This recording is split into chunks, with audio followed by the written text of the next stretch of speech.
Tipo, como que você passa a se tornar um mestre no Kung Fu? Essa questão é bem legal. Você nunca deixa de ser praticante. Então, assim, a ideia assim, o termo mestre, que é um termo ocidental, em chinês é uma outra coisa. Tá?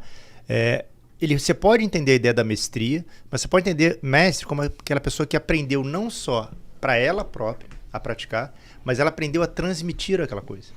Então é interessante que, assim, quando você tem esse título de mestre, na verdade, não significa que você tenha mestria na sua execução.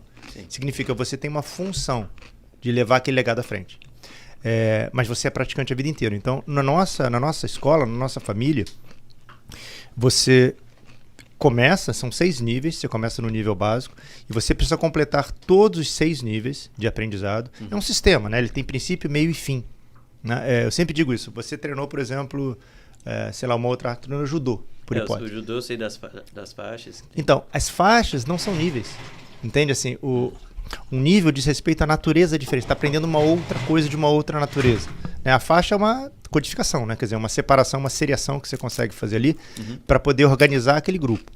Mas a gente nunca sabe, boa parte das vezes a gente não sabe os conteúdos completos daquele sistema.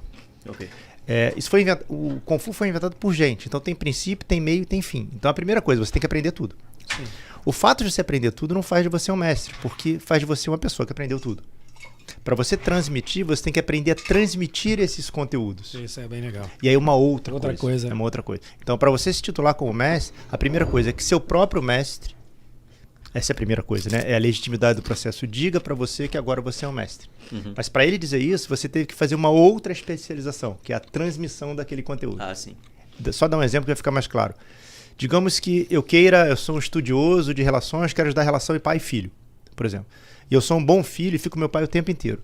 Se eu aprendo, entre aspas, tudo da relação pai e filho, eu aprendi metade, que eu aprendi só da perspectiva do filho.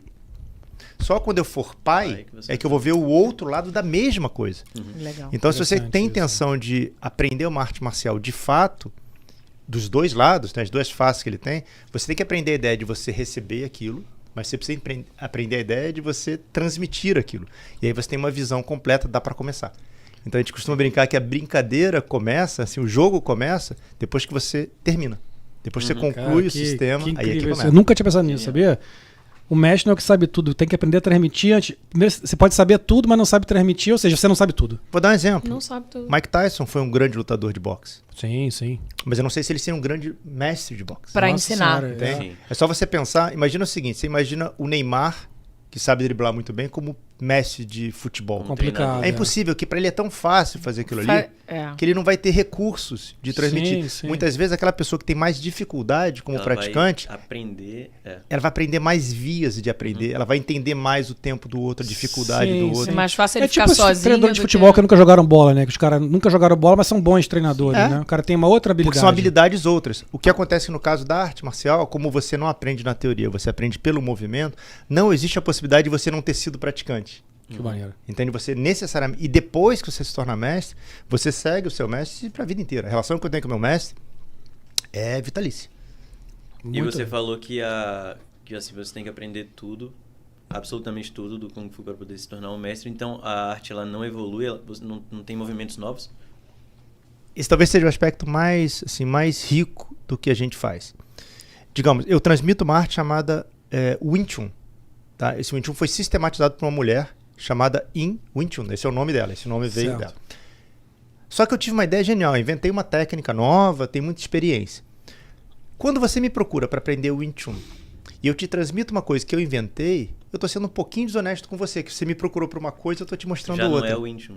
Deixa de ser o Wing Chun. Então não teria problema nenhum, Bruce Lee fez isso, não teria problema nenhum você colocar suas ideias, só que tem que colocar um nome nisso. Entendi. Eu não posso subverter esse processo dizendo que, como eu acho que isso é uma coisa muito legal e muito boa e muito importante, eu vou vender para você um título e vou te entregar uma outra coisa. É mais ou menos assim, o Wing Chun, ele tem que ser mais ou menos como um copo.